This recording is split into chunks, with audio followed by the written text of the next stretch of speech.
What is your level of capability? Introvert, extrovert, this, that, doesn't matter.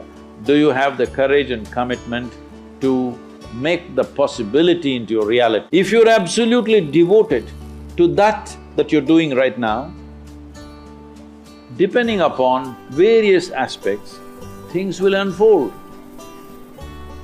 But because of Western influences, we become too goal-oriented. Goal-oriented means we are interested in the consequence, but we are not interested in the process. If you are not interested in the process, you should not be an artist. If you are not interested in the process, you should never design a building because it's going to land on somebody's head. If you are absolutely devoted to the process, depending upon various aspects, something will come out.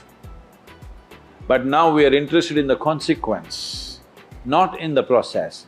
This goal-orientedness, I want to get there, I want to get there. Where the hell do you want to get? No, I want to win the race. See, if you treat life as a race, if you have to win it, you have to get to the finish line soon, isn't it? If you get to the finish line ahead of all these people, you won the race. You know what the finish line is? We'll be negotiating where to bury you.